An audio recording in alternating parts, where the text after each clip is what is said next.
Hello, good morning. It is your host, Emmanuel Isaiah Smith.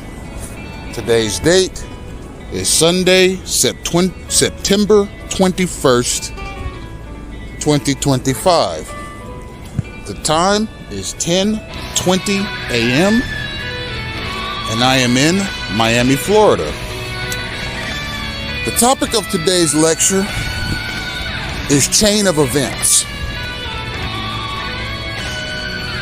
The reason I have chosen this title for this lecture is because it has become increasingly apparent to me over the years that gangstalking relies on a chain of events mechanism in order to function. I'll give you an example to help you visualize the concept.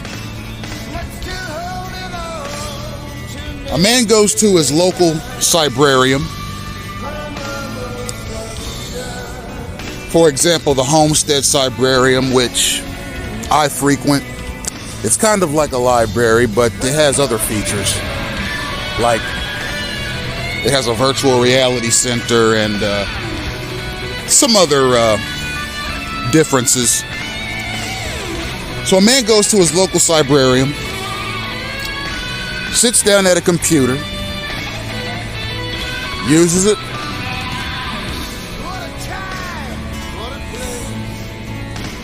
and about 2 hours in, a number of people that he might consider gangstalkers start pouring into the place. Now they're doing all the things that any normal patron would do at a cybrarium. Some of them sit down at computers, some rent laptops and use them, some are reading books, some are with their kids at the virtual reality center, some are reading newspapers, others might be handwriting a document.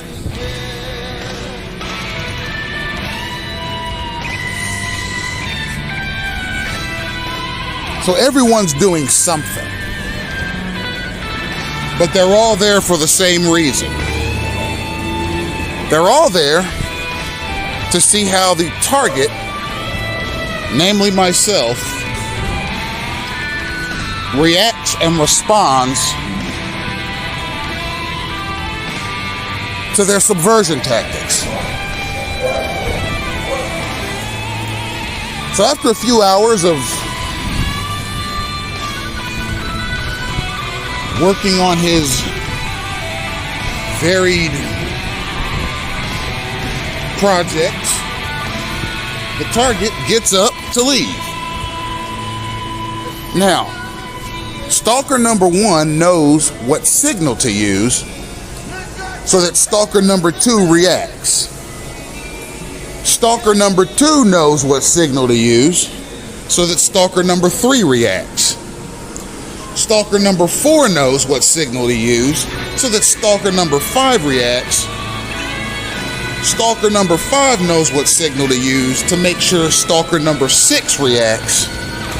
Stalker number six knows what signal to respond to know that stalker number six knows what signal to use to make sure stalker number seven reacts. Stalker number seven knows what signal to use to make sure stalker number eight reacts, and on down the chain. You see, it's a cascade effect. So I'll give you an example. Stalker number one knows to stand up very quickly when he sees the target. That activates stalker number two. So, the targeted person goes down the stairs, he walks into the main floor to head to the exit. And mind you, ladies and gentlemen, I do these discourses outside, and from time to time I will have to project or raise my voice so as to drown out the background noise Adjust your volume accordingly.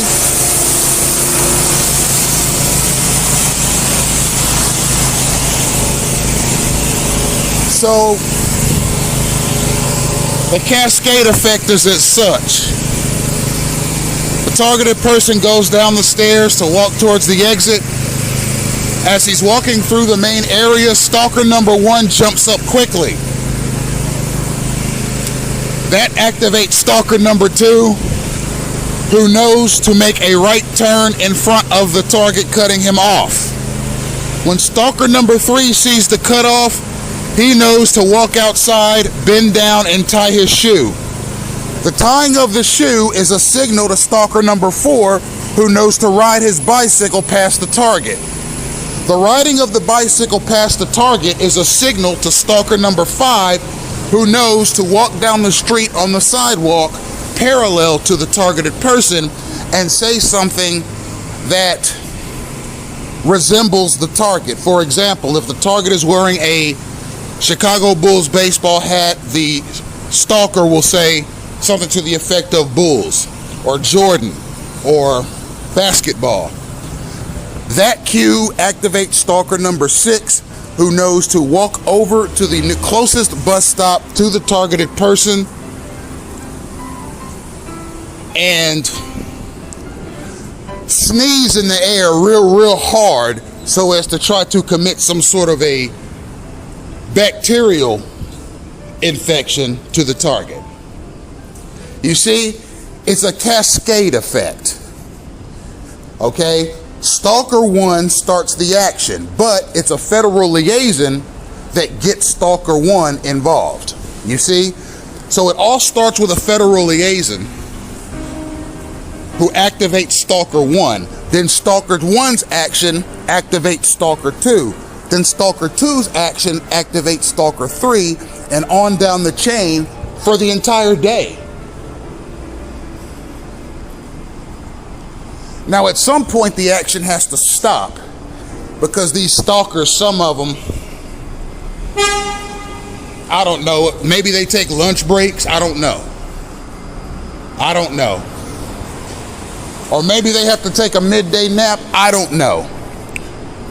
But at some point, the action has to stop and a new wave of stalkers has to be activated by a liaison. So let's say after the targeted person completes their bus ride, they're at the bus terminal now, and a liaison has covertly alerted stalker number 1 to the presence of the target, marking the target as suspicious. Okay, here's our suspicious guy. When in reality, here's our targeted guy.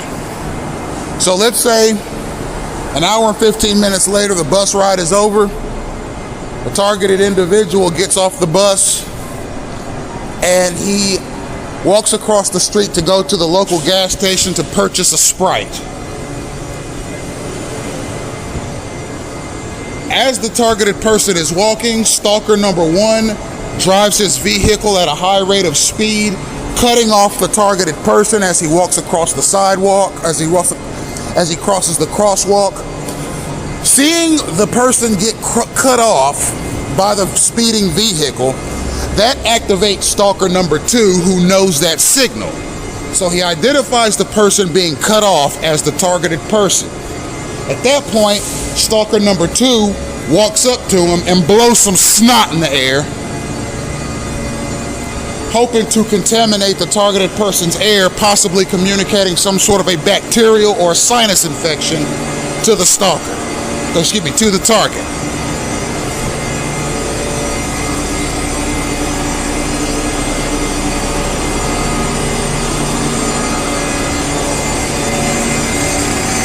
All right, here's scenario 3. Targeted person seeks to go to a restaurant and get a midday snack.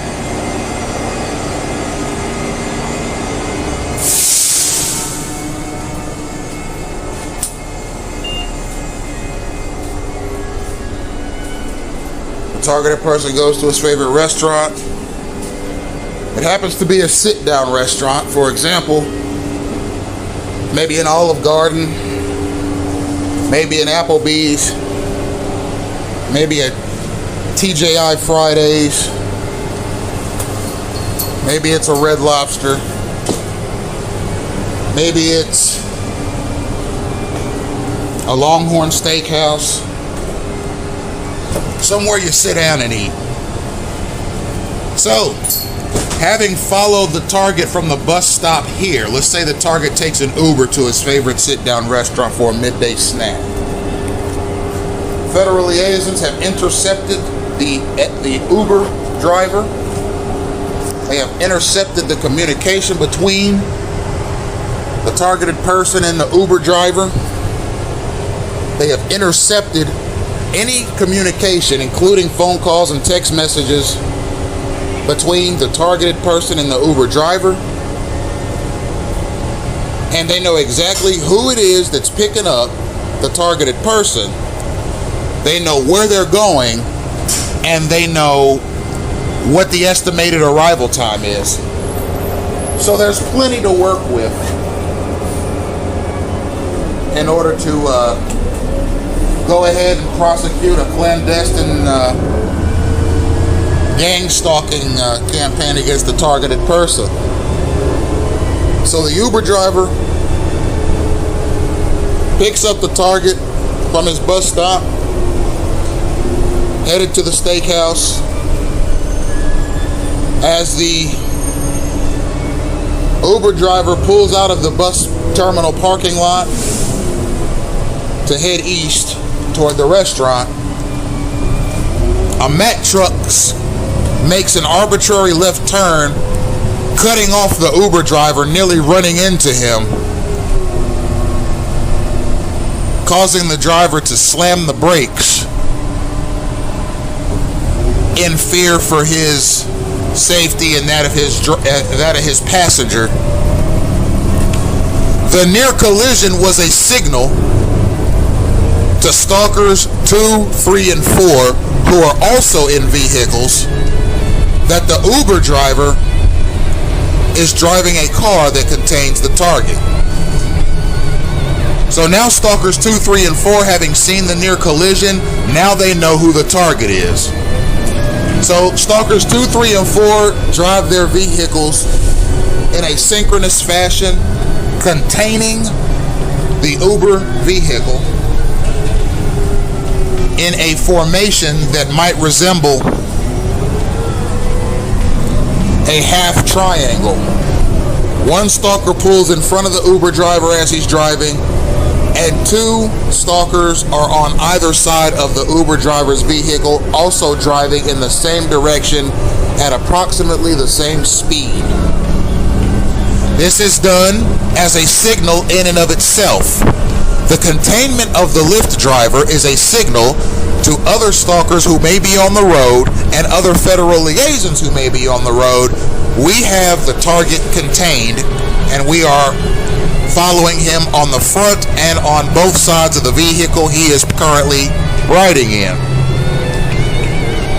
As the Uber driver seeks to veer onto the highway, the 3 vehicles that are in, we'll call it pursuit, or rather who have contained the driver, know to veer off and allow the Uber driver to safely veer onto the highway, as the highway is 5 miles away from the exit that leads to the restaurant.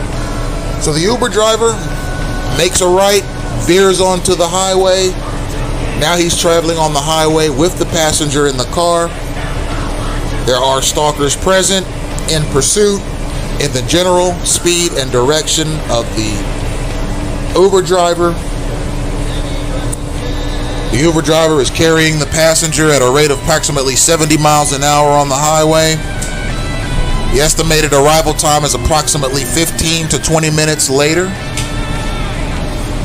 There are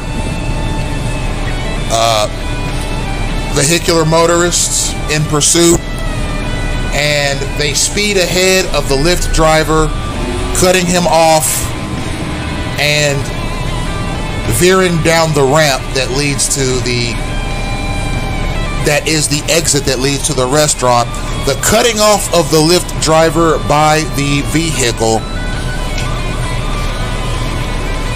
was a signal to the vehicular motorist at the bottom of the ramp. This is the target. The person who was just cut off while exiting the ramp is the target. That's who you are to follow. That's who you are to contain. The car that cut the driver off speeds down the ramp, makes a left turn going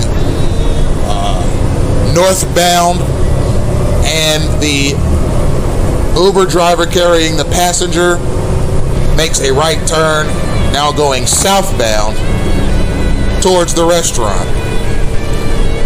As the passenger is riding in the back seat of the Uber car, another car, just as they are approaching the restaurant, speeds ahead and cuts the Uber driver off as he's trying to enter into the parking lot of the steakhouse. The driver cutting off the Uber driver was a signal to the stalkers waiting inside the restaurant. The person who gets out of this vehicle, the one that was just cut off, that is your target. So, the passenger, upon reaching the restaurant, gets out of the car, thanks the Uber driver, and starts making his way towards the restaurant. The Uber driver backs out of the parking lot and goes on his merry way to his next passenger assignment. So as the targeted person enters the restaurant, one of the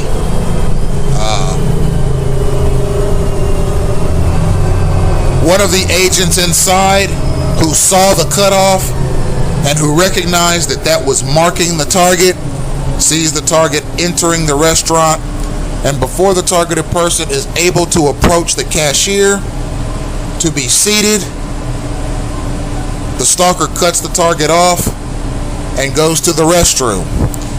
That was a signal to the other stalkers in the restaurant. The person that I've cut off is the mark. He is the target. So by cutting off the target before he was able to make his way to the cashier, he was sending a signal to the other stalkers in the restaurant. This is the person that we are to descend upon. So the targeted person walks in. The cashier takes his payment and seats him, and he is given a menu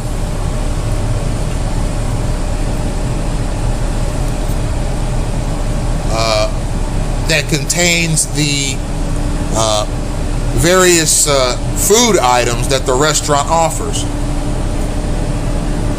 By now, there are 6 stalkers in the restaurant who have identified him as the target and the mark, particularly from the activity in the parking lot and the activity in the restaurant as the target was making his way towards the cashier. One of them walks to the target while he is reading the menu, coughs, sneezes, burps, yawns, and jumps up and down 10 times really quickly, so as to communicate a airborne bacteria to the target as he is eating his meal.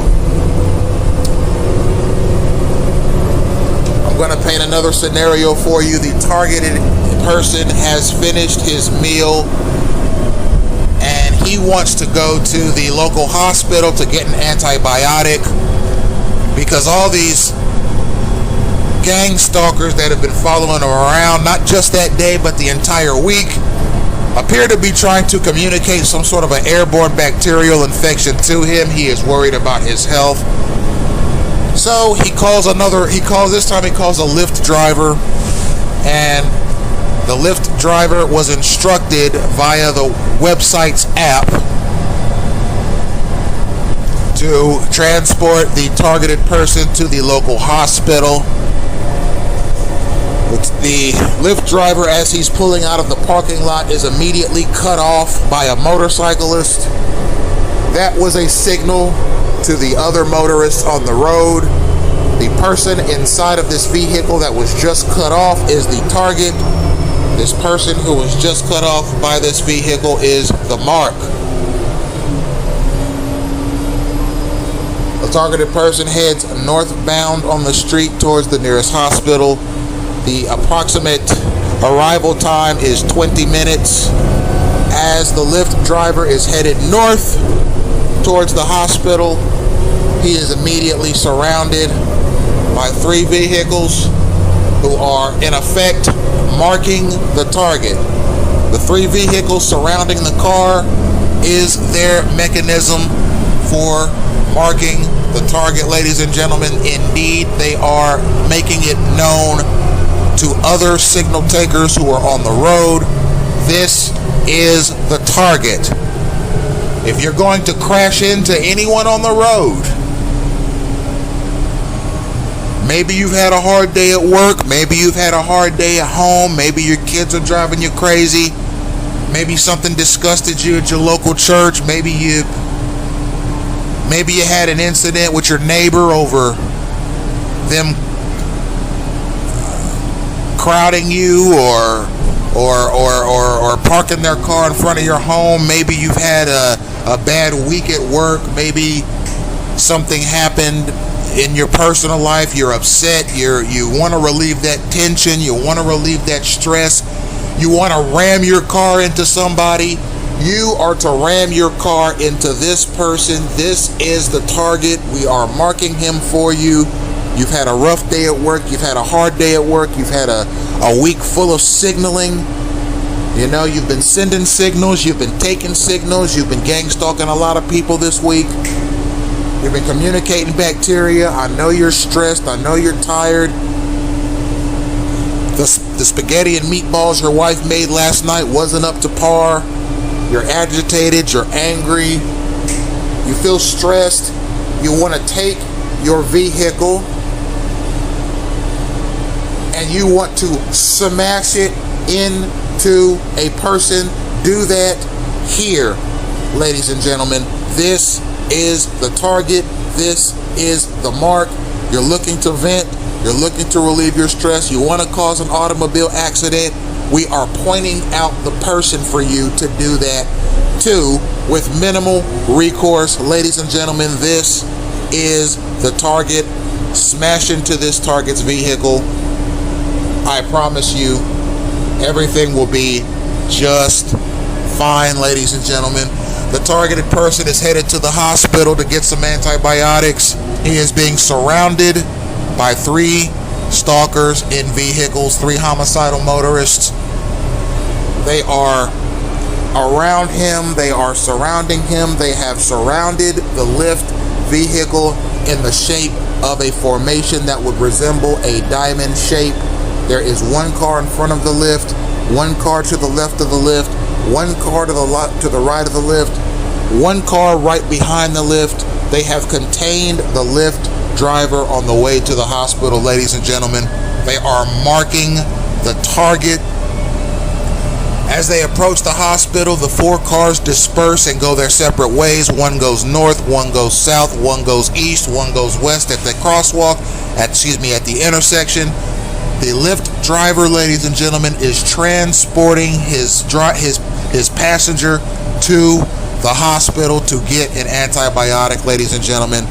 The passenger is concerned for his personal health and safety. He's concerned for the personal health and safety of his significant other, who he does not want to communicate these germs to, that these stalkers have knowingly and willingly through a signaling mechanism communicated to him, ladies and gentlemen. He's concerned for his health.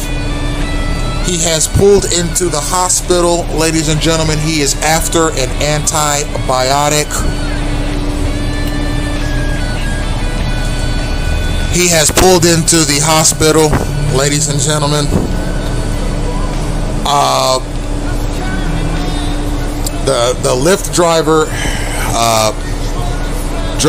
pulls into the parking lot.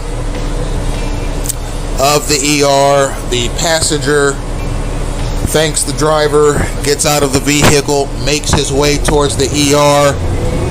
Just before the targeted person makes it to the door, the hospital security guard, who is on a motorized scooter, cuts the target off as he is going to the hospital door. Ladies and gentlemen, the cut off was a signal to any stalker inside the hospital.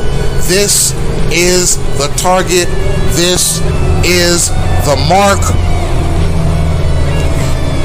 Ladies and gentlemen, if you have any communicable diseases that you want to spread about in an attempt to relieve personal stress and tension, this is the person whose face you cough in, whose air you sneeze in. If you need to belch, a lot of you belch. There is quite a bit of bacteria in the breath that comes out of your mouth. You're sick, you have a strep throat, you want to communicate it to somebody to help you relieve stress and tension. This is the man whose face you belch in. Ladies and gentlemen, he's already sick. He's already on his way to get an antibiotic. If you want to communicate a disease, this is the person you do that to. The federal liaisons are rejoicing. Everything is working out perfectly. Everything has worked out to plan.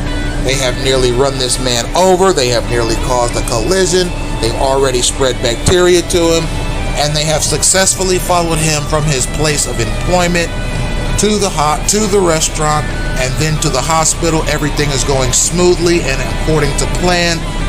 And they apparently would like to spread more bacteria. Ladies and gentlemen, the targeted person has gone to the front register and is immediately surrounded by clandestine gang stalkers. Ladies and gentlemen, they are ready to perpetrate as many acts of clandestine thuggery and disruption as humanly possible. Ladies and gentlemen, he has walked to the counter and is getting ready to check himself in, and is immediately surrounded by stalkers. One of them is bleeding from the knee.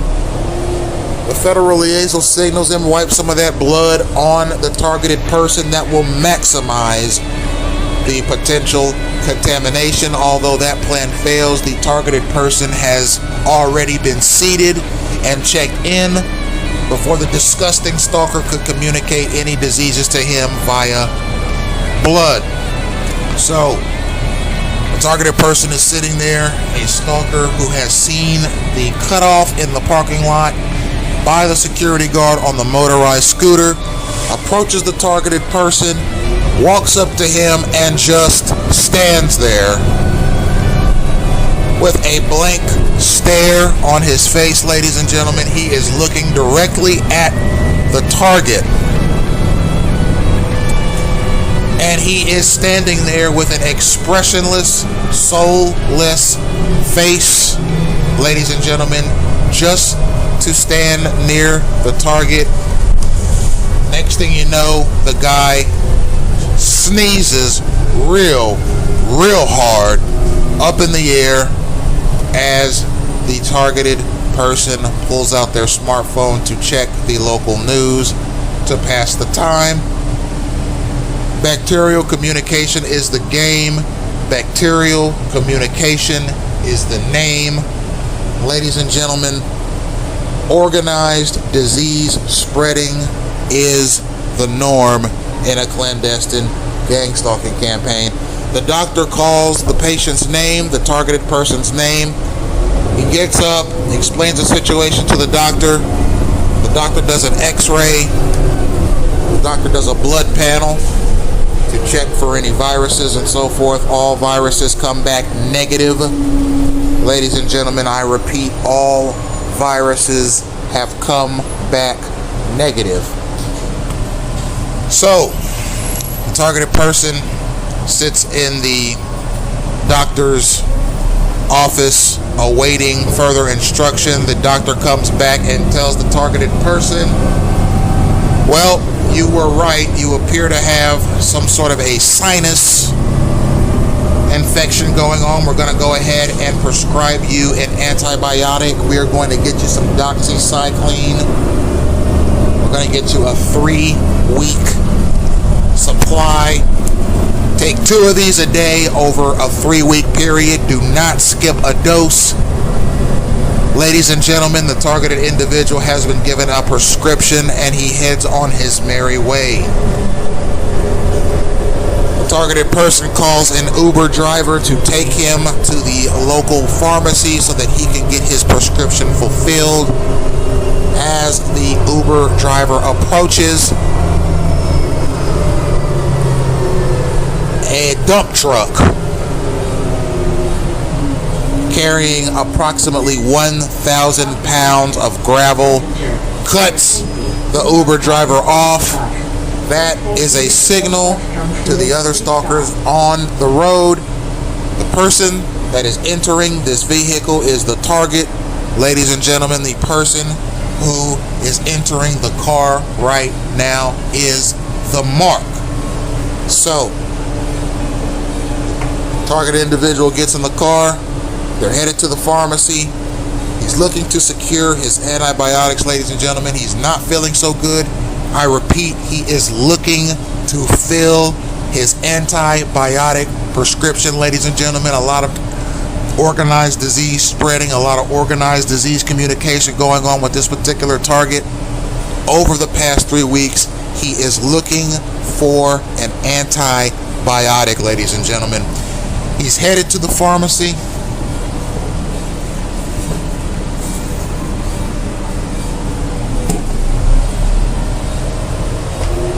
And as he approaches the pharmacy, he goes to walk into the pharmacy. The very split second he gets to the door of the pharmacy, the door swings open at 100 miles an hour, nearly knocking the targeted person in the head. That maneuver is a synchronized maneuver, and that action marks the target, ladies and gentlemen. That action is a signal, a physical gesture that is letting everyone inside the pharmacy know this is the target, this is the mark. The one that nearly got hit in the face with a steel door as he was walking into the pharmacy is the target, ladies and gentlemen. So, targeted person walks in. He's excited. He's finally going to feel better. He's finally going to get well. He's finally going to feel like himself again. Ladies and gentlemen, the targeted person walks into the pharmacy, and a person who saw the action at the front door, knowing this was the target, stands up quickly, walks up next to him, and sneezes as hard as he possibly can in the air around the targeted person, further contaminating his air, further communicating a disease to him. The targeted individual is angry, but he is also relieved because he at long last is going to receive the antibiotic treatment that he needs to get better, that he needs to get well. So, he pays for the prescription drugs. He pays for the prescription antibiotics. He pays for the medication that he desperately needs to feel himself again. Ladies and gentlemen, the targeted individual is tired of being sick. So, chain of events.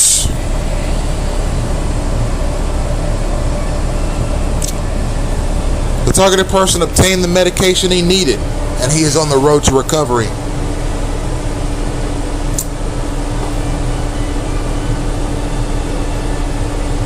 The chain of events that led to this moment, however, did not have to happen in the first place.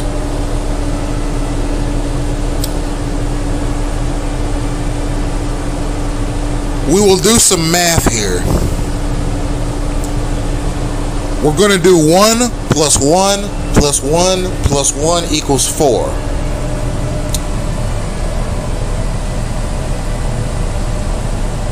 Each of the ones is going to represent a scenario, and the sum, which is the number 4, is going to represent the outcome of the scenario. Scenario 1, a person is placed in a clandestine gangstalking campaign. Scenario 2, he is marked as a target by liaisons and stalkers alike. Scenario 3, stalkers that see the mark knowingly and willingly communicate airborne bacteria to the target wherever he is. Scenario 4, the target goes to the hospital and secures antibiotics to gain his wellness. 1 plus 1 plus 1 plus 1 equals 4. Now, all of the ones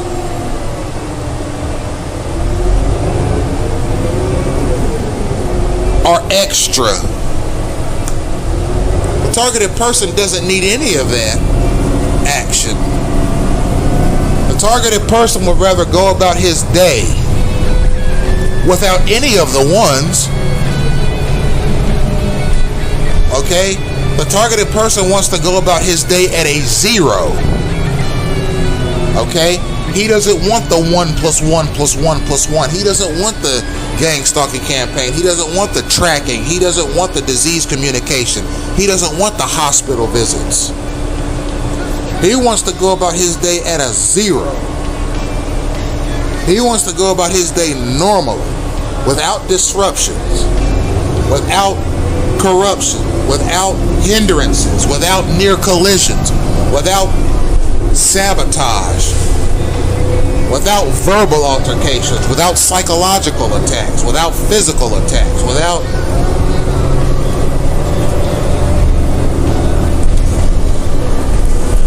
he doesn't want that action.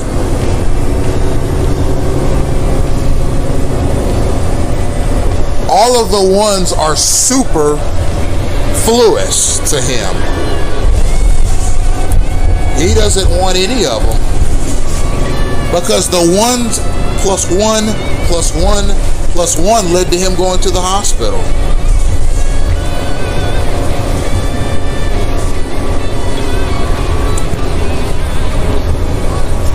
What are the chain of events that lead to hostile gang stalking encounters, ladies and gentlemen? It is a matter of giving and receiving signals. It is a matter of marking the target, ladies and gentlemen. And it's a matter of identifying the aggression.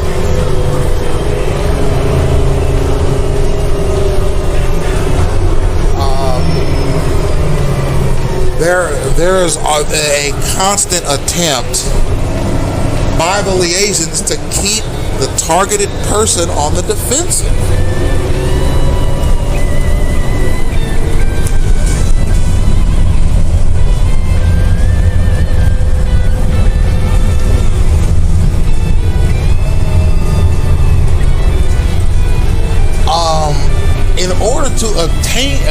In order to achieve that, you have to be in the targeted person's immediate plane of view 24 hours a day, 7 days a week. As long as so let's say on average a person is awake 16 hours a day. So that means the other 8 hours you're asleep.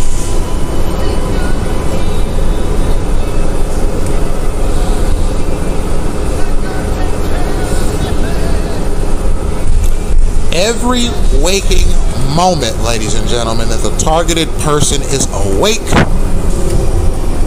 the stalkers have to be in his immediate plane of view.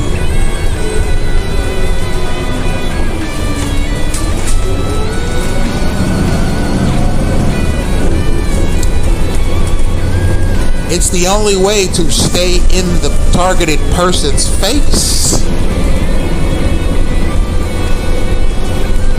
Who are these people? Where do they come from? What is their background in gang stalking? Okay, so let's give the game. Let's do an exercise here. You're the interviewer at a Fortune 500 company, and you were interviewing a gang stalker for a gang stalking job. And you're only interviewing gang stalkers who have been at it for at least 10 years. It's a competitive job. Pays $100,000 a year, has excellent dental benefits.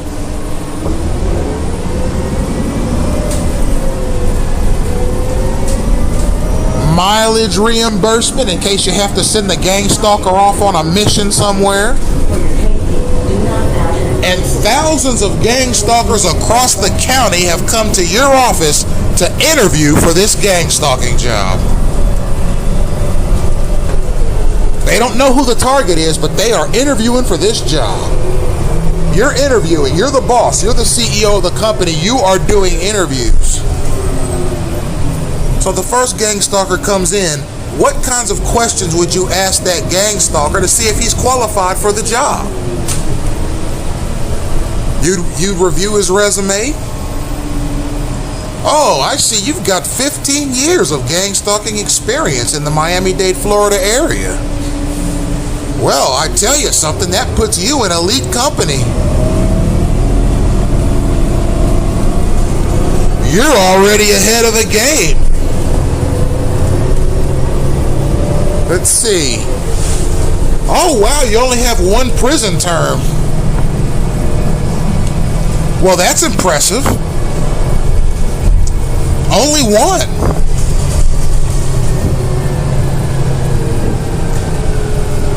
Let's see what else we got. Oh, high school graduate. Well, that's good.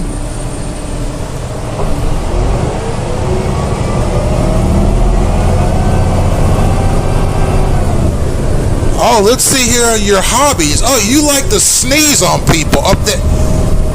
That, I tell you something, that is a plus for me.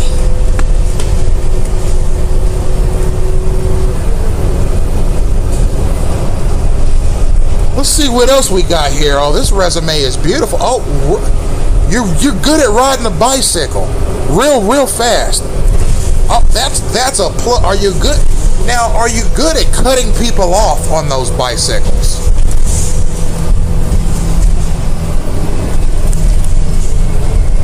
Well, yes, sir. I have 15 years of solid experience swerving in front of people on bicycles. One time I swerved in front of an 8-year-old kid and made him fall down. Well, that's the kind of energy we're looking for at this company. We'll call you if we're interested. Then the next stalker comes in. Well, how you doing there, sir? Well, let's take a look at your resume. Oh, wow, this is impressive. 16 years doing gang stalking in the Miami-Dade County area, but it looks here like you also have some experience doing gang stalking over in Broward County. West Palm Beach County as well, sir. Oh, well, that's wonderful. You look like an accomplished gang stalker here. Looks like you coughed on somebody and made them...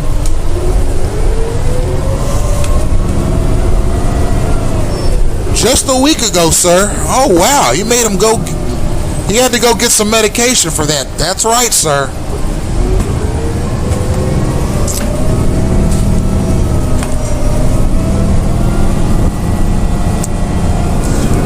So, I see here you have a college degree. Looks like you have a bachelor's degree. Looks like you have a bachelor's degree here in economics. That's right, sir. Wow, that's impressive.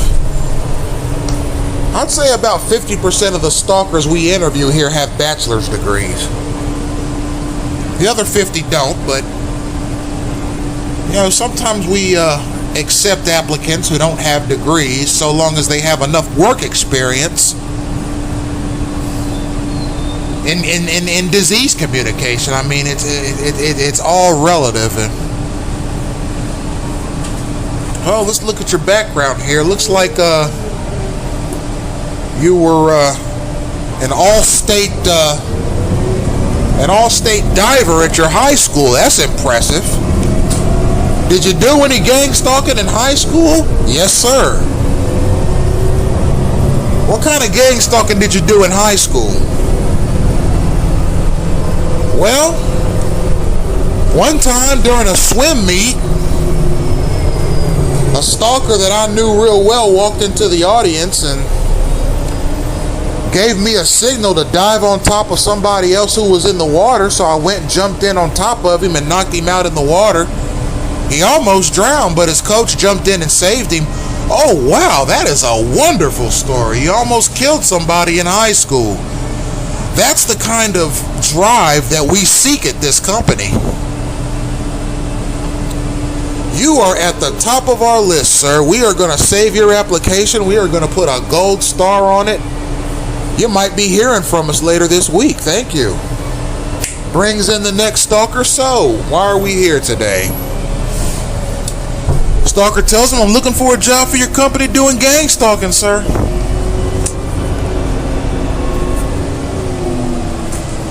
The guy tells him, well, what are your qualifications?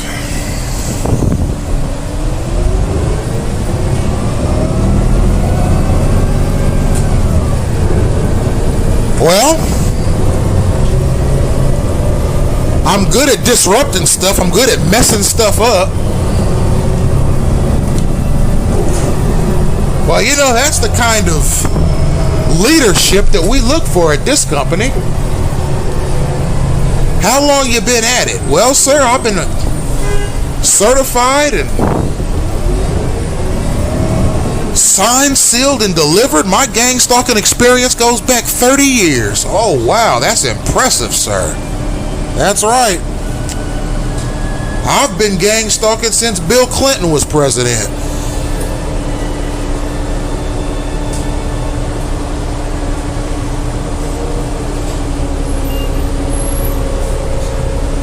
And I can tell you, sir, during my 30 years of gang stalking, I have seen the technology change. I've seen the methods change. I've seen so much change. And I've been an active practitioner of it for the entire time, sir. Oh, wow, you so far, sir, I'm glad we chose to interview you. You look like management material.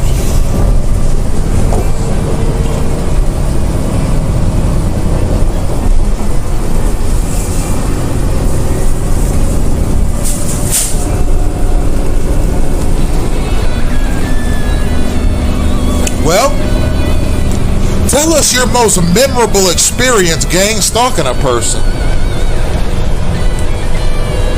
Well, I'd have to say in my 30 years, I'd say my most memorable experience gang stalking came about 17 years ago. It was 2008, and I was driving my car 100 miles an hour down a 40 mile an hour residential district.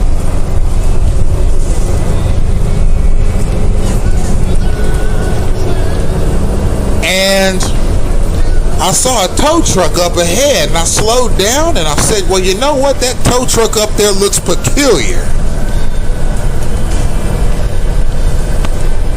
So I drove up to the tow truck, he gave me a signal, and I took off driving again.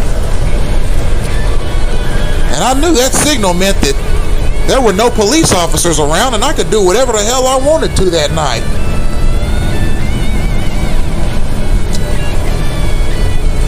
So as I was driving, I saw somebody on one of the front lawns. And I was going fast too. They gave me a quick signal. They flashed a flashlight at me. That means make a hard left. So when I saw that flashlight, I knew it was a signal to make a hard left. I made a hard left and I crashed my vehicle right through the living room of somebody's home.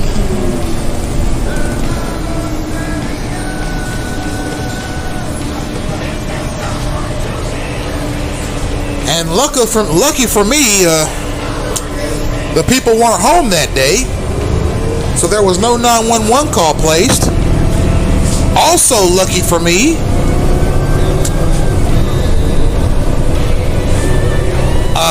there were no police in the area, so I just pulled my Chevy Silverado right out of that home after that person's living room. Took a picture of the damage as a souvenir and sped off down the street. And to this day, nobody knows who crashed through that person's home that night. Well, I'll tell you, sir, that is a dynamite story. That means you are skilled at taking signals at high rates of speed. We are going to keep your resume on file. We are going to see about getting you some paperwork. Stay handy, stay by your phone. We are going to keep your resume on file. You might be hearing from us in a few days. Thank you for the interview. You are most welcome, sir. Thank you for interviewing me. And that's the Gangstalkers interview, ladies and gentlemen. As I've said in previous videos, the gangstalking mechanism does not cease. The types of people who do gangstalking are personified in the lecture that I just gave. They are aloof, they are disconnected, they are surly, they are hostile, and they are ready and willing to communicate bacterial infections to people no matter where they are, no matter who's around, and no matter what the circumstances are. And yes, gangstalkers are a hit and run bunch. They will smash into people, they will smash into trees, they will smash into light poles and destroy them. They will smash into houses. They will smash into apartments. They will crash into bus stops. They will go at a high rate of speed and smash into churches. Ladies and gentlemen, and they will not stop because they are a signaled bunch and they feel that they are above the law. And in wreaking total havoc on society, having done so with the blessing and the finance of the United States federal government, namely through national security protocols that resemble something that you'd see out of a Nazi playbook.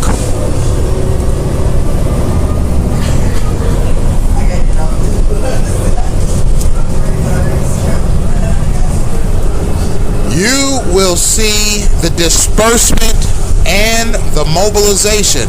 No, I'm going to take that back. You will see the synchronous disbursement and the synchronous mobilization of a horde of clandestine stalkers who have no mission in this world other than to wreak havoc, to pester, to annoy, and to cause accidents. Thank you for tuning in, ladies and gentlemen.